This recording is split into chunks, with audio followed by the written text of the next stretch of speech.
Assalamualaikum warahmatullahi wabarakatuh. Alhamdulillahirabbil alamin. Alhamdulillahilladzi arsala rasulahu bil huda wa dinil haq liyudhhirahu 'alad dini kullihi wa kafa billahi syahida. Asyhadu an la ilaha illallah wahdahu la syarikalah wa asyhadu anna Muhammadan abduhu wa rasuluhu la nabiyya ba'dah. Allahumma salli wa sallim wa barik ala sayyidina Muhammadin wa ala alihi wa sahbihi wa man tabi'ahu ila yaumiddin, amma ba'. Teman-teman yang dirahmati Allah Subhanahu wa taala, puji syukur kepada Allah yang pada kesempatan ini Allah ngasih lagi kita kesempatan buat belajar, buat itikaf di masjid, buat talabul ilmi, menuntut ilmu, yang mudah-mudahan apa yang kita dengar pada malam ini bisa menambah iman kita kepada Allah Subhanahu wa taala. Karena seperti yang pernah saya sampaikan dulu tuh, mencari ilmu dalam Islam intinya adalah mengasah rasa, bukan menambah wawasan. Menambah wawasan itu kebaikan, tapi bukan inti dari ilmu. Inti dari ilmu itu adalah mengasah rasa di dalam hati. Yang kalau dalam bahasa Islam disebut dengan, dalam bahasa agama disebut dengan iman. Sehingga bisa jadi seseorang tahu Al-Quran cuma satu ayat, tapi kalau dengan ayat itu dia bertambah dekat sama Allah, bertambah yakin, bertambah banyak amal solehnya, berarti dia adalah orang yang mendapatkan ilmu. Sebaliknya ada orang yang menghafal banyak ayat, mengetahui banyak hadis, atau dia punya gelar-gelar akademik di bidang agama, cuman gak nambah iman ke Allah, gak nambah takut kepada Allah, gak nambah dekat sama Allah, berarti dia cuman mendapatkan wawasan, bukan ilmu. Sehingga inti dari ilmu itu adalah mengasah rasa. Dan dalam Islam, tempatnya ilmu itu bukan di pikiran, tempatnya ilmu itu di hati. Sehingga yang disebut dengan fikih atau faqih, orang yang mengerti, kata ulama, al-fiqhu fiqhul qulub. Mengerti itu tempatnya di dalam hati. Apakah kamu sudah mengerti? Kalau kita katakan sudah, itu artinya kita udah ngerasain di hati. Bukan sudah mengerti dalam arti kita udah hafal, udah paham, udah ingat, udah tahu. Bukan itu yang dimaksud dengan sudah mengerti dalam kalimat fikih. Tetapi yang dimaksud dengan kalimat mengerti sudah bertambah yakin di dalam hati. Sehingga kalau misalnya kita dengar satu nasihat, satu ilmu, satu tausiah, gak nambah yakin dalam hati, berarti kita baru dapat wawasan. Makanya mudah-mudahan majelis-majelis kayak gini nih bisa benar-benar mencas iman kita. Yazid, bisa nambah keyakinan kita kepada Allah Subhanahu wa taala. Walaupun teorinya mungkin gak terlalu rumit. Ada mungkin pembahasan tentang akidah mengenal Allah dengan teori yang rumit. Dibagi-bagi. Misalnya akidah itu terbagi kepada 4 bagian.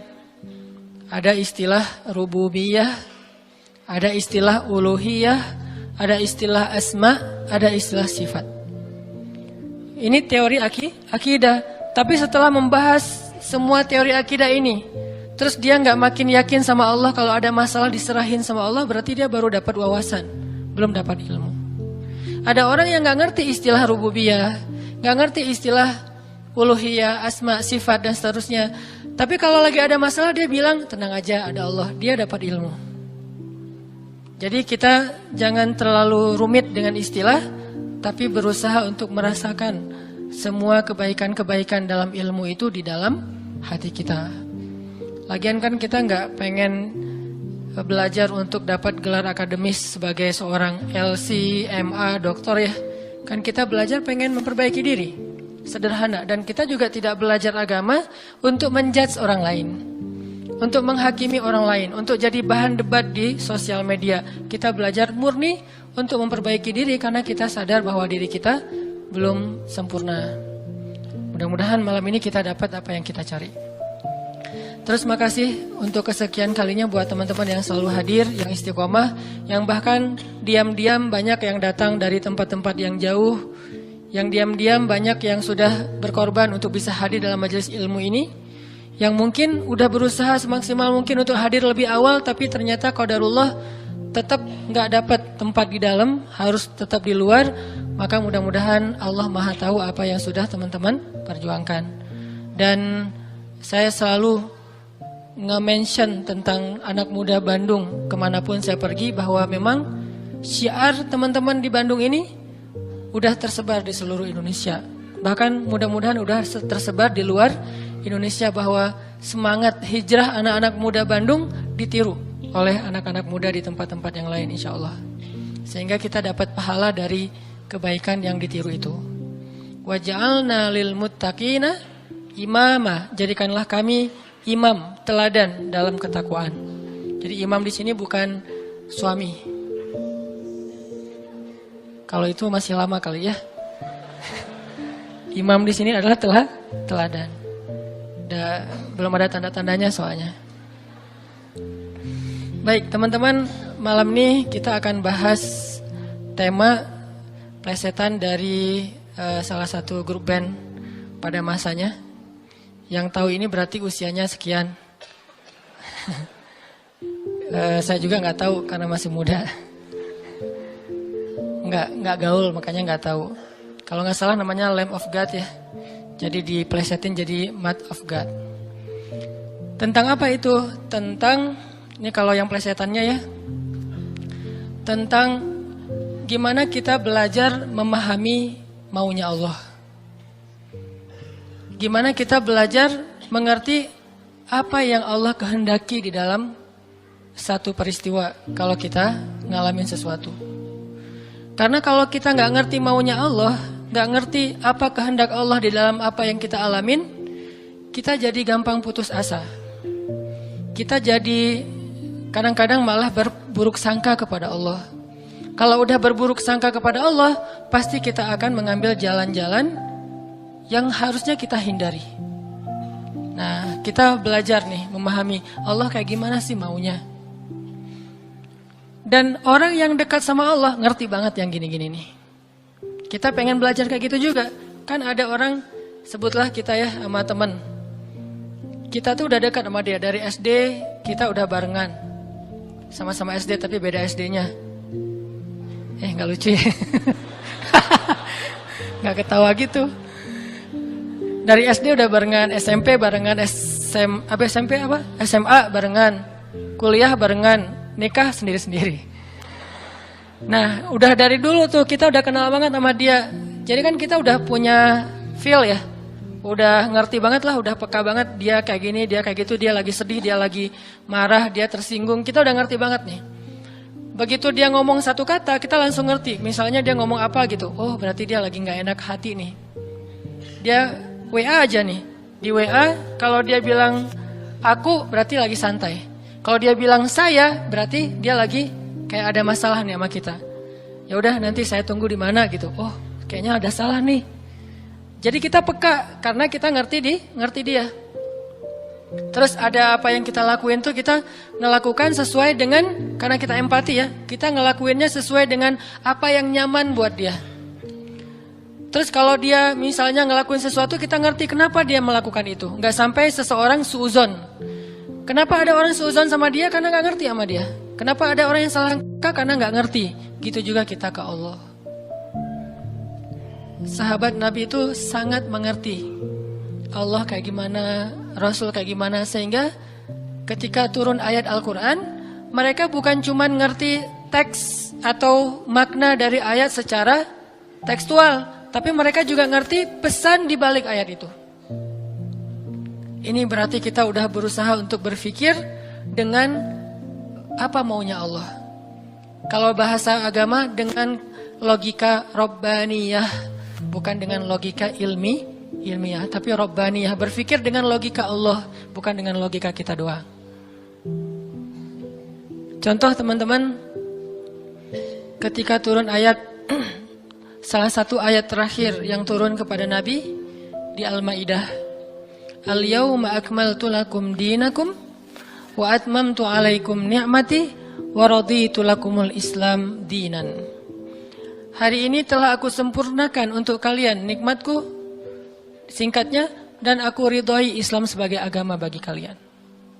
Ketika turun ayat ini, sebagian besar para sahabat bertakbir, Allahu Akbar, bahagia gitu. Kenapa bahagia? Karena ayat ini ayat berita gembira, artinya Islam udah sempurna. Islam sudah utuh, syariat udah beres nih. Tapi ada satu sahabat, yaitu Abu Bakar As-Siddiq, malah nangis ketika ayat ini turun. Ketika yang lain berbahagia. Ditanya sama sahabat yang lain, kayak Umar gitu, ya Abu Bakar, wahai Abu Bakar, kenapa kamu bersedih, kenapa kamu nangis? Bukankah ini ayat busyra, berita gembira? Kata Abu Bakar, ya ini ayat berita gembira. Terus kenapa kamu sedih? Soalnya kalau agama sudah sempurna, syariat sudah utuh, berarti tugas Nabi udah selesai. Kalau tugas Nabi udah selesai, berarti sebentar lagi Nabi akan kembali kepada Allah. Ini tanda-tanda perpisahan. Bisa dibilang kalau haji itu ada haji wada, ayat juga ada ayat wada, ayat perpisahan. Salah satu ayat perpisahan surat Al-Maidah ini. Barulah para sahabat yang lain realize, dan mereka pun menangis. Ini berpikir, merasanya itu udah benar-benar peka.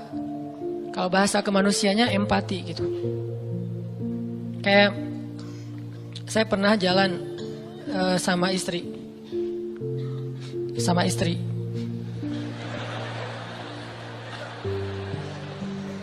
Soalnya nggak mau saya jalan sendiri, pasti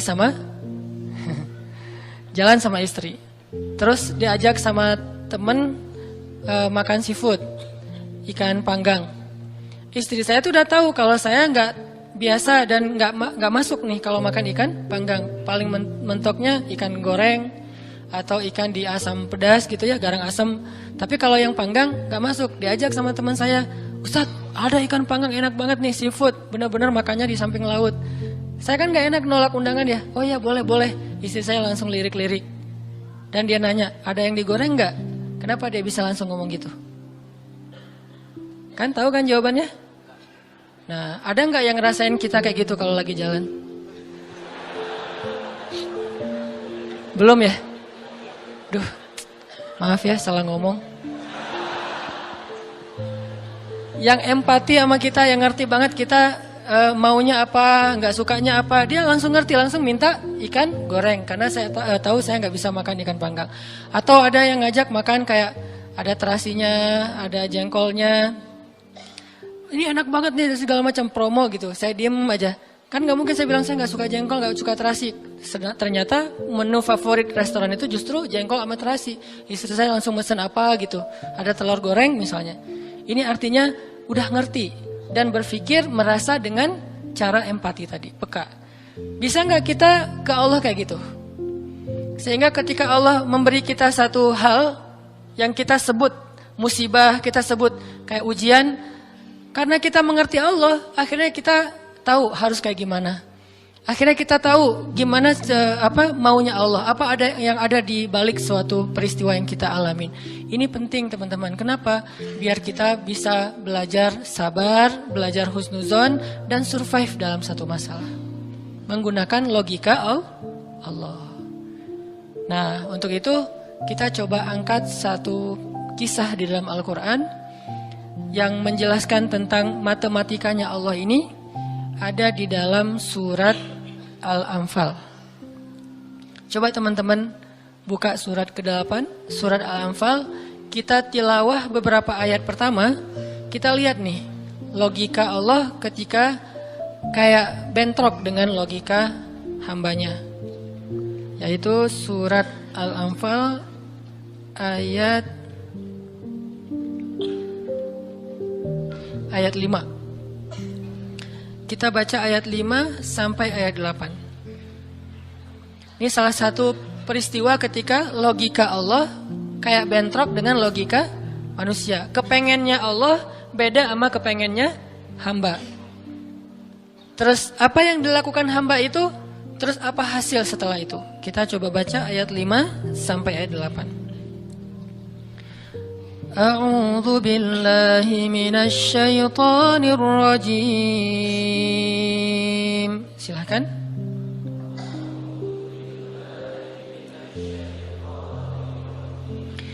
Bismillahirrahmanirrahim.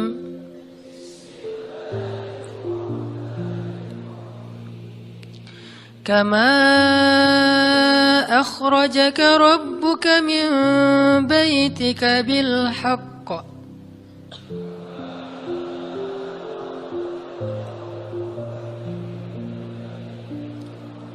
wa inna fariqam minal mu'minina lakarihun.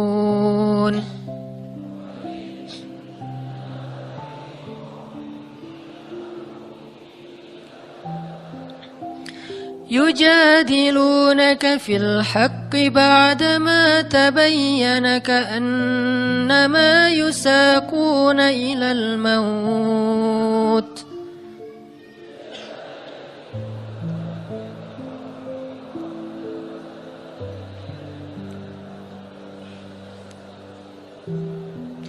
كأنما يساقون إلى الموت وهم ينظرون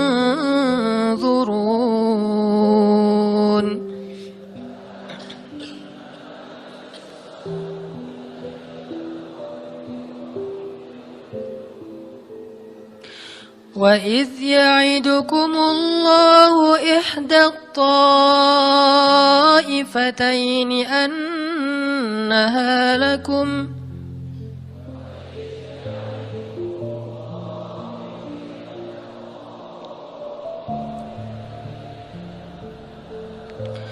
وتودون أن غير ذات الشوكة تكون لكم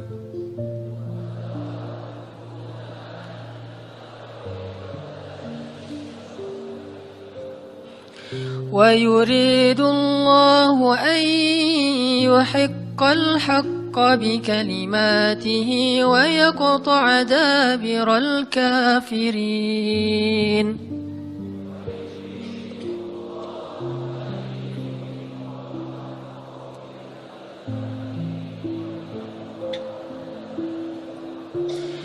ليحق الحق ويبطل الباطل ولو كره المجرمون.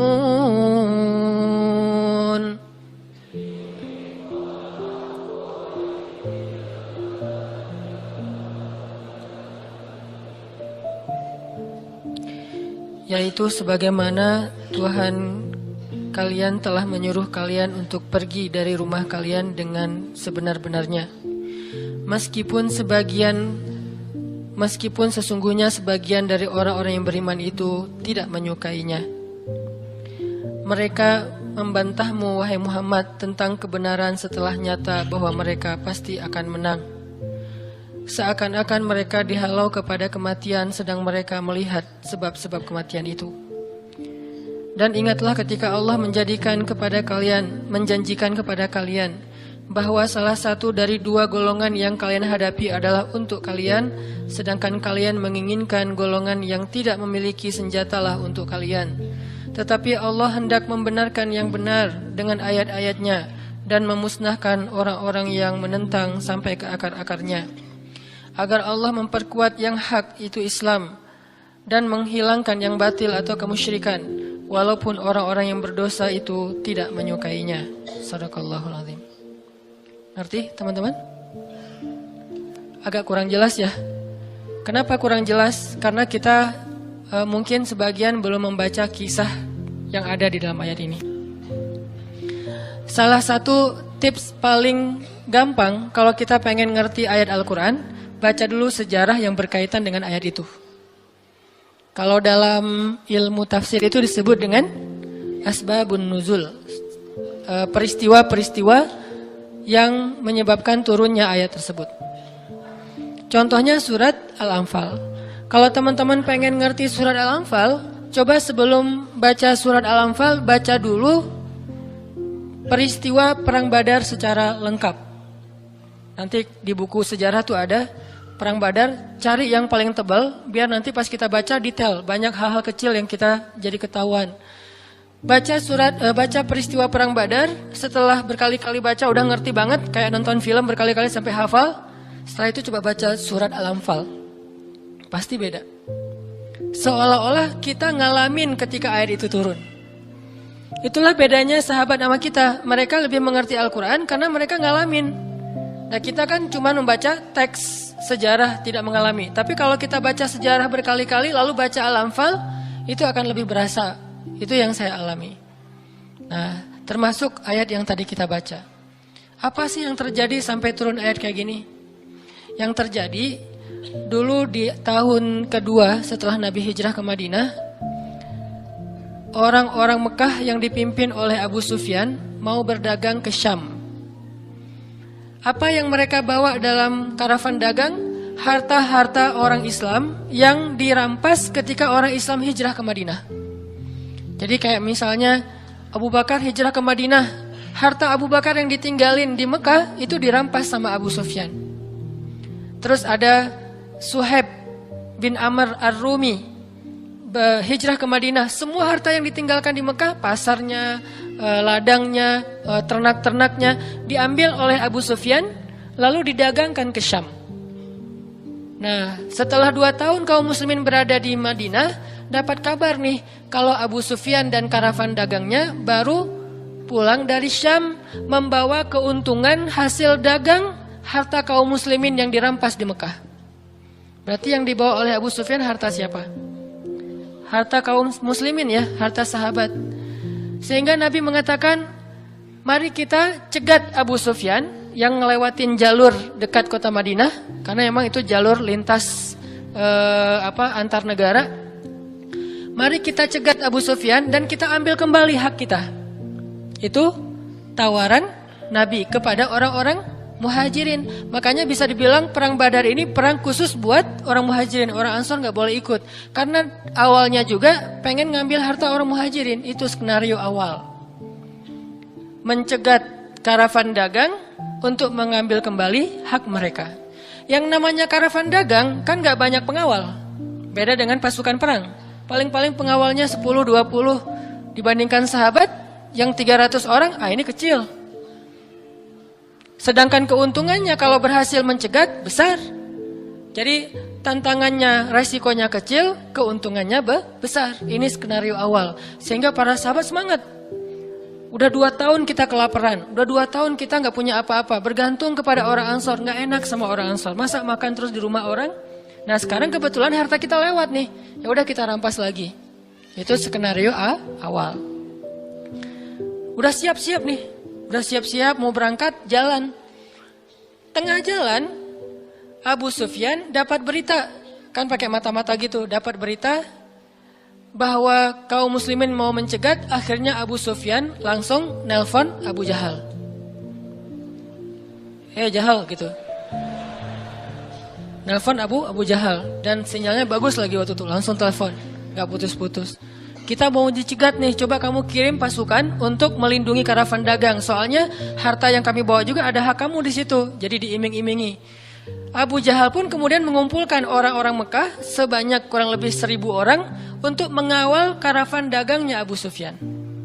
Langsung melesat, satu pasukan bergerak cepat sehingga sekarang ada 2 target. Satu karavan dagang, satu lagi pasukan militer yang jumlahnya 1000 orang. 3 kali lipat lebih banyak dari kaum muslimin. Tiba-tiba turun ayat kepada Nabi. Terus Nabi mengatakan kepada para sahabat, wahai para sahabat, sekarang kita punya 2 pilihan. Mau tetap mencegat Abu Sufyan, atau kita sekarang malah beralih ke Abu Jahal dengan pasukannya. Sok pilih yang mana kalian. Kaum muslimin sebagian besar memilih tetap seperti rencana awal, mencegat karavan dagang. Jangan mencegat pasukan. Ngapain kita capek-capek perang sama Abu Jahal, untungnya nggak ada.